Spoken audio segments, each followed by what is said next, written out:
Salut à tous, bienvenue sur la chaîne. Aujourd'hui pour cette troisième session consacrée aux aspirateurs Oreca, je vous propose un aspirateur un petit peu plus traditionnel, mais je pense que vous allez l'adorer. Premier point intéressant avec cet aspirateur, c'est sa station de charge qui n'est pas fixe, et c'est vrai qu'une fois que vous avez goûté à ce type d'installation, plutôt qu'une installation murale qui laisse des trous si vous changez d'aspirateur, et bien là, pas de problème. Donc ça, moi j'aime beaucoup.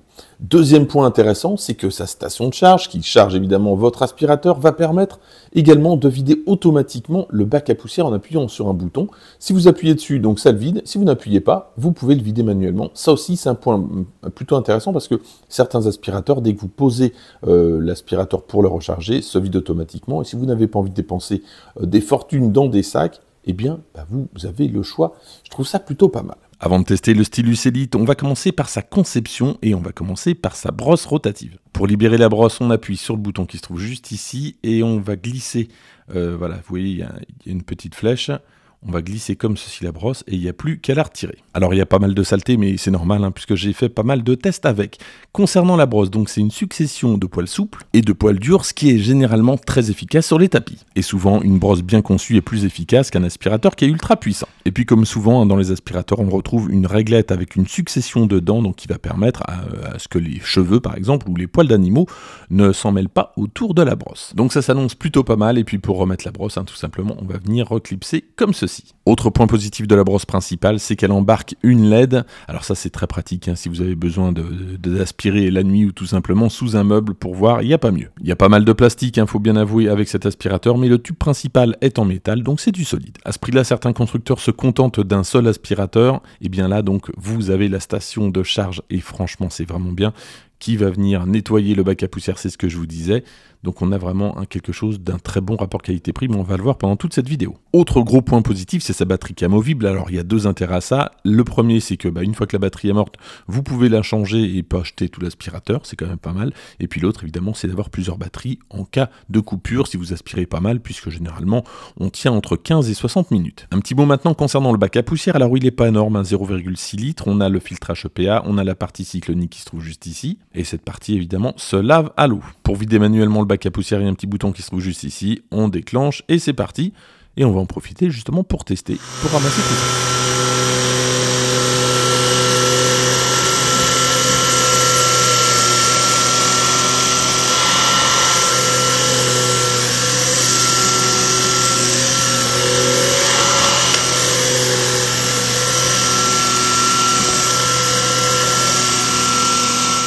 Voilà, donc je vous ai mis le son à la puissance maximale, donc forcément, il y a un petit peu plus de bruit qu'en puissance normale. Et donc voilà le résultat, ça se passe de commentaires. Alors parfois, il peut rester quelques petites poussières, parce que j'ai mis quand même des grosses poussières. Voilà, celle-ci est restée, mais je vais repasser, voilà, comme ceci. Et voilà, c'est parti, et il n'y a vraiment plus rien sur le sol. Pour que ça soit un petit peu plus visuel, on va faire la même chose, mais cette fois-ci avec de la farine, mais surtout près des plaintes. Donc j'ai mis de la farine jusqu'au bord des plaintes, et puis on va voir comment il se comporte, jusqu'où il peut aller. C'est vrai que le constructeur ne parle pas vraiment. C'est vrai qu'il y en a d'autres qui disent c'est vraiment du bord à bord, c'est exceptionnel. Bon, c'est pas forcément génial souvent. Et regardez là, sans vraiment communication particulière sur le bord à bord, on a quelque chose d'incroyable. Donc là, je repasse de ce côté-là, enfin dans ce sens, et il n'y a plus rien. Toute la farine est partie. Je crois que c'est sans doute la première fois que je vois ça. Allez, on complique le test avec le test sur le tapis. Regardez, donc j'ai mis pas mal de détritus. On constatera également donc cette LED sur la partie brosse. Donc c'est très pratique la nuit. Bon, ici en plein jour, ça c'est pas très utile. Mais voilà, donc comment il se comporte. C'est vraiment bien réussi à l'œil nu, donc c'est très bon. Je repasse un peu, mais ça ne sert pas à grand chose. Il n'y a plus rien. Et là aussi, vraiment, c'est une grande réussite avec son rouleau, mais je le sentais bien ce rouleau. Voilà, il n'y a vraiment plus rien. Il est assez efficace, cette succession de poils souples et de parties dures. Il n'y a rien de tel. Avec ce robot, vous allez avoir deux accessoires supplémentaires, un suceur qu'on va voir juste après, et cette petite brosse à poils souple, mais vous allez voir qu'on peut la rétracter, et donc ça permet notamment de nettoyer sur des meubles pour éviter de les rayer. Ça marche bien, alors là, en plus je suis même pas bien incliné, mais ça part plutôt bien. Si j'incline un peu mieux, Voilà, donc parfait.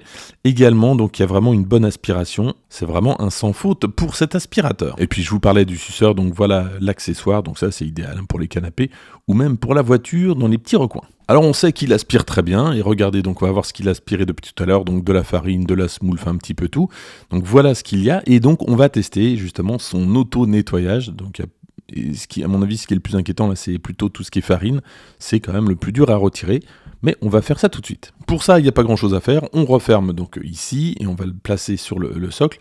Alors sachez que tout s'emboîte super facilement. C'est vraiment très bien fini. Il n'y a pas de problème de ce côté-là. Et puis donc tout simplement, on va appuyer sur le bouton. Et je trouve ça très bien que ça soit manuel, puisque j'aimais pas trop ces systèmes qui, dès que vous mettez votre aspirateur, ça retire automatiquement la poussière. Pour ceux qui ne veulent pas utiliser de sac. Et puis, regardez cette conception là aussi pour mettre les accessoires, c'est pas mal du tout. C'est suspendu, ils sont suspendus, contrairement à d'autres aspirateurs qui sont sur un socle en bas, et on a souvent tendance à shooter dedans, enfin ça tient pas. Là, vous avez quelque chose d'assez propre. Voilà, c'est fini, donc on va regarder ce que donne donc ce nettoyage. Alors ça a l'air bien, en tout cas vu d'ici. Je vais l'ouvrir. Et regardez, eh bien, il n'y a rien. Donc, bravo. Enfin, même la farine est partie. Ouais, je sens rien du tout. Bon, bah, encore parfait. Pour retirer le bac à poussière, on appuie sur le bouton. Et puis après, il n'y a plus qu'à lever. Et pour le remettre, bah, il n'y a plus qu'à rebaisser. Concernant la station, alors sur la gauche, on a la partie évacuation. On verra tout à l'heure le filtre. Et on a une petite lettre qui nous dit lorsque le sac qui se trouve à droite, juste ici, est plein. On va retirer quand même le sac pour voir. Et puis à l'intérieur donc du compartiment, on a une autre filtration.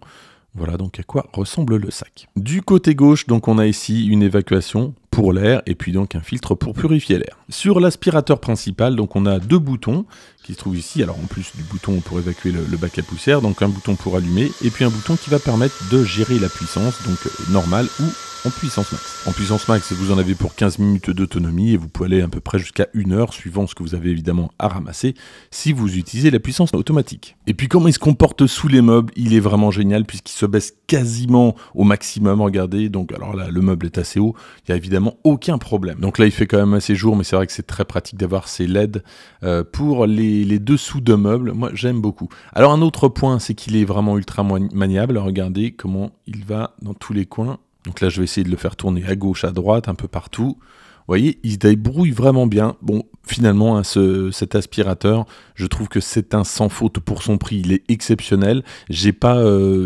rien à redire, franchement, à part peut-être son look, qui est peut-être un petit peu trop rétro à mon goût, mais je l'ai vraiment trouvé génial. Donc, si vous intéresse, je vous mets évidemment le lien dans la description. Merci d'avoir suivi cette vidéo jusqu'au bout. Si elle vous a plu, n'hésitez surtout pas à la liker, à la partager, à vous abonner si ce n'est pas déjà fait. Et moi, je vous dis à très bientôt.